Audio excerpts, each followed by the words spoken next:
میت کو پڑھ کر بخشنا۔ میری والدہ کا جنوری میں انتقال ہوا تھا، ہم ان کے لیے کیا کیا صدقہ جاریہ کر سکتے ہیں؟ نیز کیا ان کو کچھ پڑھ کر بخش سکتے ہیں؟ یہ کہاں تک صحیح ہے اور کیا اس کا ثواب میت کو پہنچتا ہے؟ مسز عمر ریاض سے۔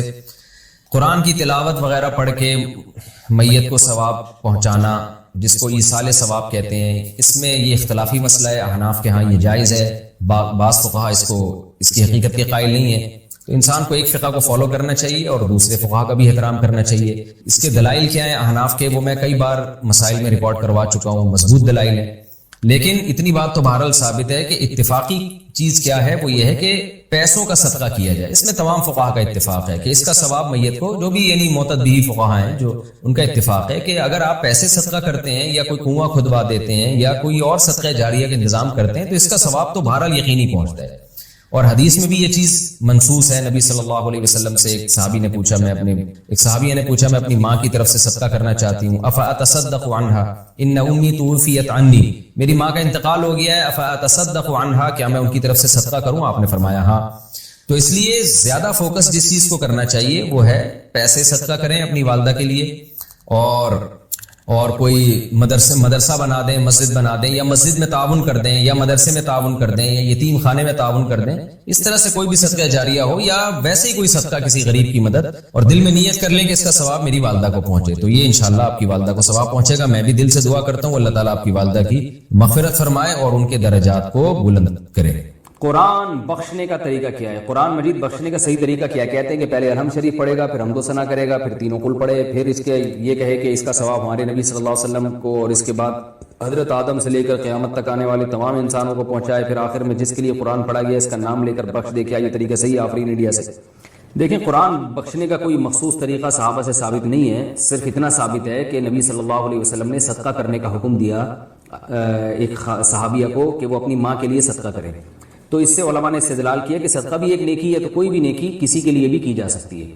تو بہتر تو یہی ہے کہ جس چیز کا حدیث میں صراحتاً ذکر ہے اسی کو فالو کریں، یعنی صدقات و خیرات کیا کریں میت کے لیے۔ لیکن کوئی قرآن یا کوئی اور نیکی پڑھ کے بھی اگر ایصال ثواب کرنا چاہتے ہیں تو بھی ٹھیک ہے، اس کا کوئی خاص طریقہ نہیں ہے، بس دل میں نیت کر لیں کہ اللہ اس کا ثواب فلاں کو پہنچے۔ باقی یہ جو کہا جاتا ہے پہلے الحمد شریف پھر فلاں پھر یہ، اس کا کوئی ثبوت نہیں ہے۔ کوئی بھی نیکی کسی بھی طریقے سے کی جا سکتی ہے اور دل میں یہ دعا کی جا سکتی ہے اللہ اس کا ثواب فلاں کو پہنچا دے۔ رہا یہ مسئلہ کہ اتنے ساروں کو پہنچا دے، آدم علیہ السلام سے لے کر فلاں لوگوں تک، پھر تمام پیغمبروں تک، صحابہ تک، تو یہ بھی جائز ہے کیونکہ ناجائز ہونے کی کوئی دلیل نہیں ہے۔ لیکن اس میں علماء کی دو رائے ہیں۔ بعض علماء یہ کہتے ہیں کہ ثواب تقسیم ہو کے پہنچتا ہے، تو جتنے لوگوں کو شامل کریں گے ثواب ڈیوائڈ ہو جائے گا، اور بعض کی رائے یہ نہیں کہ تقسیم نہیں ہوتا بلکہ ہر ایک کو پورا پہنچتا ہے۔ تو ان میں سے کسی بھی مسلک پہ کوئی مضبوط قرآن و سنت سے دلیل کسی کے پاس نہیں ہے کہ اللہ کی رحمت سے امید کی جا سکتی ہے کہ اللہ سب کو سارا ہی ثواب پہنچا دیں، اللہ چاہیں تو ڈیوائڈ کر کے پہنچا دیں۔ تو اس لیے کوئی ایسا خاص طریقہ نہیں ہے، جس طرح سے چاہیں کر لیں آپ۔ میرا جو اپنا معمول ہے، میں تو یہی کرتا ہوں کہ ایک تو صدقات و خیرات کو فوکس کرتا ہوں، جو میرا جو معمول ہے کہ جو میت کے لیے جو حدیث میں جو چیز منصوص ہے، جو متفق علیہ، اور اگر قرآن پڑھ کے کرنا چاہیں تو دل میں بس اتنی نیت کہ سورہ فاتحہ پڑھی یا کوئی بھی سورت پڑھ لی، اللہ اس کا ثواب فلاں کو پہنچے، تو سب طریقے ٹھیک ہیں۔ جنازے کے سامنے قرآن پڑھنے کی حقیقت۔ جنازے کے سامنے جو لوگ قرآن پڑھتے ہیں یا سورہ یاسین پڑھتے ہیں، کیا یہ عمل حدیث سے ثابت ہے یا بدعت ہے؟ عبدالصمد صاحب نے انڈیا سے پوچھا ہے۔ جنازے کے سامنے اسپیشل جنازے کی وجہ سے قرآن پڑھنا یا سورہ یاسین پڑھنا میرے علم میں ایسی کوئی حدیث نہیں ہے، تو اور جب تک جنازے کو نہلایا نہ گیا ہو تو اس کے سامنے تلاوت کرنے کو فقہا نے غلط لکھا ہے، ناجائز لکھا ہے۔ تو جب تک جنازے کو نہلایا نہ جائے تو پھر نہلانے کے بعد آپ اس کے سامنے قرآن پڑھ سکتے ہیں، لیکن کوئی سنت عمل نہیں ہے۔ ہوتا یہ ہے کہ جب جنازے کو نہلا کے لایا جاتا ہے، گھر میں رکھا جاتا ہے، تو جب تک یعنی نماز جنازہ کے لیے لوگ جمع نہیں ہوتے، میت کو گھر میں رکھا جاتا ہے، تو اس دوران علماء یہ کہتے ہیں کہ اس کے پاس بیٹھ کے قرآن کی تلاوت کریں۔ وہ اس لیے کہتے ہیں کہ ورنہ اگر تلاوت نہیں کریں گے تو ادھر ادھر کی فضول باتیں کرنا شروع کر دیں گے، لوگ غیبتیں بھی شروع کر دیتے ہیں۔ اب جنازہ رکھا ہوا ہے تو بہتر ہے نا کہ اللہ کو یاد کیا جائے، اللہ کا ذکر کیا جائے، آخرت کی یاد کو تازہ کیا جائے۔ تو علماء اس لیے کہتے ہیں کہ وہاں بیٹھ کے قرآن پڑھ لو یا سورہ اخلاص پڑھ لو، سورہ یاسین پڑھ لو، کوئی بھی سورت پڑھ لو، تاکہ آپ فضول چیزوں میں اپنا ٹائم برباد نہ کریں، اس وجہ سے کہا جاتا ہے۔ اور اس میں پھر جنازے کے میت کے ایصال ثواب کی نیت بھی کی جا سکتی ہے، کیونکہ اس میں بہرحال فقہا کا اختلاف ہے کہ میت کے لیے قرآن پڑھنا جائز ہے یا نہیں ہے۔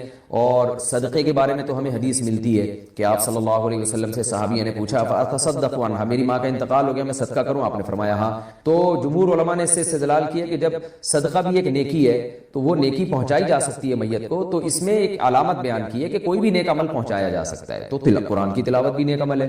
بعض فقہا کہتے ہیں کہ نہیں، صدقہ تو جائز ہے کیونکہ حدیث میں صدقے کا ذکر ہے، تلاوت کا ذکر نہیں ہے، لہذا تلاوت جائز نہیں۔ تو اختلاف رائے ہے اس میں۔ بر صغیر میں چونکہ فقہ حنفی کو فالو کیا جاتا ہے، اور میری رائے میں فقہ حنفی کی دلیل بہت مضبوط ہے، کیونکہ احادیث میں آپ صلی اللہ علیہ وسلم نے ہمیشہ اصول یہ رہا ہے کہ جزئیے کے ضمن میں کلیات سکھائے جاتے ہیں۔ جیسے قرآن میں آتا ہے نا لا تقل لہما اف، ماں باپ کو اف مت کرو، تو یہ ایک مثال ہے، مطلب یہ کہ تکلیف نہ دو۔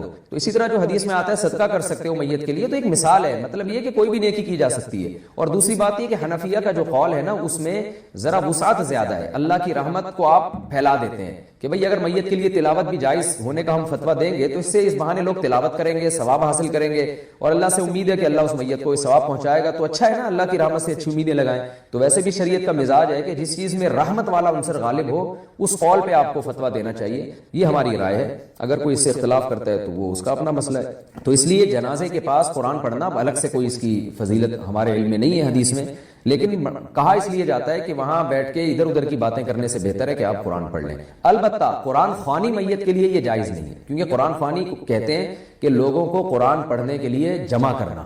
تو قرآن پڑھنے کے لیے جو جمع ہے نا، تو اجتماعی عمل کے لیے ثبوت ضروری ہے، یہ خوب ذہن میں رکھیں۔ جیسے آپ اپنے طور پر 2 نفل کبھی بھی پڑھ لیں، جائز ہے، لیکن اگر آپ لاؤڈ سپیکر میں اعلان کرتے ہو یا کارڈ چھپواتے ہو یا منادی کراتے ہو آؤ میں اشراق کے 2 نوافل پڑھ رہا ہوں، تمام حضرات سے گزارش ہے کہ مسجد میں آ جائیں، اب یہ اجتماعی عمل بن گیا، یہ بدعت ہو جائے گا۔ تو اجتماع کے لیے آپ کو دلیل کی ضرورت ہے، اس لیے علماء کہتے ہیں کہ اجتماعی قرآن خوانی یہ بدعت عمل ہے، کیونکہ یہ ایصال ثواب کے لیے آپ ایک عبادت کر رہے ہیں، اور اجتماعی سطح پہ تو ہمیں نہیں ملتا صحابہ کرام میں کہیں کسی نے کبھی اجتماع کیا ہو۔ حضرت ابو بکر کا انتقال ہوا، کہیں نہیں ملتا کہ حضرت عمر نے تمبو لگایا ہو اور سب لوگوں کو جمع کر کے ان کی قرآن خوانی کی ہو۔ حضرت عمر کی شہادت ہوئی تو کہیں نہیں ملتا کہ حضرت عثمان نے ان کے لیے قرآن خوانی کی ہو، یہ ثابت نہیں ہے، اور اس پر علماء کے فتاوی بھی موجود ہیں۔ البتہ برکت کے لیے قرآن خوانی ایک الگ چیز ہے، برکت کے لیے یعنی مکان دکان کی برکت میں جو قرآن خوانی ہے وہ عبادت نہیں ہے، وہ از قبیل رقیہ ہے، رقیہ دم، تو اس کے لیے ثبوت کی ضرورت نہیں ہے۔ لیکن بہرحال بعض علماء اس کو بھی بدعت اس لیے کہتے ہیں، بدعت تو نہیں یعنی بدعت کی تائید کا ذریعہ بنتی ہے، تو بعض علماء کہتے ہیں کہ اس زمانے میں برکت کے لیے بھی قرآن خوانی نہیں کرنی چاہیے، بلکہ برکت کے لیے گھر کے اپنے لوگ مل کے قرآن پڑھ لیں یا نماز پڑھ لیں یا دعا مانگ لیں۔ لیکن بہرحال اگر کوئی برکت کے لیے قرآن خوانی کرواتا بھی ہے تو اس کی بہرحال گنجائش موجود ہے، احتیاط اسی میں ہے کہ اس کو ترک کیا جائے، کیونکہ لوگ ایصال ثواب اور برکت والی قرآن خوانی میں فرق محسوس نہیں کرتے، تو وہ دونوں کے ایک ہی سمجھتے ہیں، اس سے پھر بدعت کی تائید ہوتی ہے۔ وہ جو آپ نے سوال پوچھا تھا نا، ایک وہ انہوں نے سوال پوچھا تھا، آپ نے نہیں وہ پوچھا تھا کہ معاملہ الٹا ہو جائے، بچی چاہ رہی ہے اور والد ہاں پھر بھی جائز نہیں ہے، بلکہ بہت اچھا رشتہ ہے اور بچی نہیں چاہ رہی پھر بھی باپ زبردستی نہیں کر سکتا، یعنی باپ جو ولی ہے بیٹی کا، ولی کا مطلب یہ ہے کہ باپ کی پرمیشن کے بغیر نکاح نہیں ہوگا، جب جائز ہے نکاح جب جوڑ میں ہو رہا ہو، اگر جوڑ میں نہیں ہے تو پھر باپ کی پرمیشن ضروری ہے، لیکن بچی کی پرمیشن کے بغیر تو چاہے جوڑ ہو یا نہ ہو کہیں بھی نہیں ہو سکتا، بچی اگر بالغ ہے تو اس کی مرضی کے بغیر تو کہیں ہو ہی نہیں سکتا، چاہے باپ کتنا ہی راضی ہو، تو باپ فورس نہیں کر سکتا۔ اچھا بھائی مفتی صاحب، یار یہ بہت مشکل سوال ہے، یہ جاسوس کے بارے میں سوال پوچھا ہے، تو جاسوسوں کے سوال نہ پوچھا کریں، کیونکہ جاسوس کے لیے کیا جائز ہے کیا جائز نہیں ہے یہ پرسنل نوعیت کے سوال ہے، کوئی جاسوس ہو تو وہ پوچھے آگے۔ مفتی صاحب میں ملیشیا جا رہا ہوں تو آپ نے نماز پڑھنے کے لیے ایک ایپ بتائی تھی، وہ دوبارہ بتا دیں۔ حلال ٹرپ کے نام سے ایک اپلیکیشن آتی ہے، میں نے اس کا بتایا تھا تو لوگوں نے کہا لو بھائی مفتی صاحب کی پبلسٹی کر رہے ہیں، حلال ٹرپ والوں کا میرے سے کوئی رابطہ نہیں ہے بھائی، کیونکہ نمازوں کے جہازوں میں بڑا مسئلہ ہوتا ہے، نمازوں کا ٹائم نہیں پتہ چل رہا ہوتا۔ سعودیہ کی ایئر لائن میں تو نمازوں کے ٹائم آ رہے ہوتے ہیں، آپ جہاں بھی ہوگے، لیکن ہر ایئر لائن میں نہیں ہوتا۔ تو جب بھی آپ نے جہازوں میں سفر کرنا ہے تو حلال ٹرپ کے نام سے ایک اپلیکیشن آتی ہے، اس میں آپ نے کیا کرنا ہے، جو بورڈنگ کی لوکیشن ہے، آپ کا جہاز کتنے بجے کہاں سے اڑے گا اور کہاں اترے گا، وہ ڈیٹ اور اس ایئرپورٹ کا نام لکھ کے اس میں ایڈ کریں گے، اور پھر کیلکولیشن میتھڈ، میں تو نارتھ امریکہ کی ایک یونیورسٹی ہے اس کی کیلکولیشن میتھڈ کو فالو کرتا ہوں، کیونکہ مفتی رشید احمد صاحب کی تحقیق کے مطابق وہ نارتھ امریکہ کی تحقیق بھی وہی ہے جو مفتی رشید احمد صاحب کی فلکیات کے ماہر تھے، لیکن بہرحال آپ ام القرا یا کوئی بھی اس میں یا جو اس پہ ہوا ہے اسی کو سیٹ کر لیں۔ تو اہم چیز کیا ہے کہ